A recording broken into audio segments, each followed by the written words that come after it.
Welcome to our web exclusive. I'm Mike Montecalvo, along with Eyewitness News analyst Lieutenant General Reginald Centraccio. General, the latest developments on the U.S. and Russia kind of teaming up here, so to speak, or some type of an alliance dealing with Syria and the conflict that's going on right now. We're hearing from the White House, and we have been for a long time, that President Barack Obama wants President Assad out. That's kind of changing now. It is. You know, it's a game changer. And when he said this, there's a game changer is in reference to the sarin gas. Apparently, it changed the game as to him accepting, in fact, negotiating and talking to Assad. So it seemingly is the right thing to do. But unfortunately, it's a backing off of what our stance was and should have been to begin with, not accepting Assad to begin with. Is this coming from Secretary of State John Kerry, maybe the new approach? I think so. I think it has a lot to do with his ability to be able to negotiate, or to at least set the stage to negotiate, saying, okay, this is what we have, let's deal with it, rather than saying we can't talk to Assad, he's out, coming from a different point of view. So bottom line is, Kerry is making the right decision. Obama had to back off on what he said, and that is no Assad whatsoever. And now it seems at least we're going to talk to him. Well, Kerry has been meeting with Russian President Vladimir Putin. He's going to meet with President Obama in a couple of weeks. What's the significant, not differences, so to speak, but the alliance that they've had together? Why is it so important to come to peace? I think they both, the United States and Russia, look at this as a national security issue, both for Russia as well as the United States.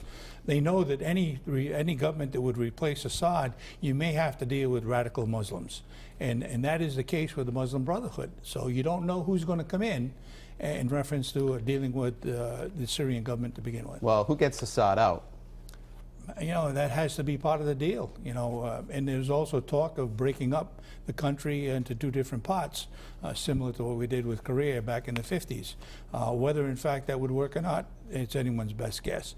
But that's a possibility as a talking point. Is it up to the Syrian opposition to decide which elements of President Assad's regime stay? It would be hard for me to accept the fact that you're at war from a rebel's point of view with a government that you're suggesting you keep parts of it. I don't think that's going to be part of the end game, except those that have no alliance to Assad. Perhaps there are some elements in that government that would go either way. You know, you got people scratching their heads, General. In the last 2 years, over $500 million in humanitarian aid going to Syria. Another 100 is being pledged right now by President Obama. Where are we getting the money from? The money is probably adding to our deficit, but let's talk about the $500 million. There's no tracking capability to determine that that money actually got to where it was intended to go, and that's the people of Syria. The second $100 million would probably go to the same place, and no one knows where that's going to go.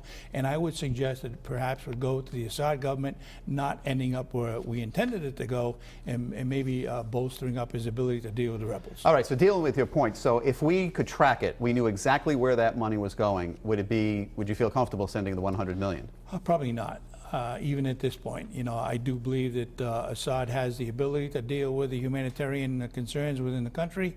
At the same time, we're looking at building our deficit, and that further deteriorates our ability to give the money to where it needs to go, and perhaps not looking at social programs, but that could be better used here, such as looking at sequestration as an example. All right. By the way, internet service in Syria went down for about 16 hours. The government is not saying what happened. Some are thinking that the government actually pulled the plug for 16 hours. You're talking about the sequester deal. We're finding out today, General, that the FAA will keep 72 airport towers and other terminals open, including Midway in Chicago. That was something that they said they were going to close because of the sequester. Surprised about the turnaround here? Yes, I am. But back to Syria and the internet to begin with. Social media is a big factor in the rebels being able to do what they're doing. So I do believe that perhaps the Syrian government had something to do with that shutting down. To the airport issue, once again, I think the sequestration to begin with was absolutely wrong in taking a cut across the board. It would be better used as exactly what they're doing right now. You determine what airports are going to keep open, and that's exactly what we're seeing right And now. We're hearing the congressional hearings on Benghazi. Any surprises here to you? Well, surprising in reference to hopefully there'll be some paying attention by the Congress and the committees dealing with this to listen to the people who were there on the ground, and specifically who gave the order to call back that response force. All right, General Centraccio, thank you very much for your thoughts, and thanks for watching.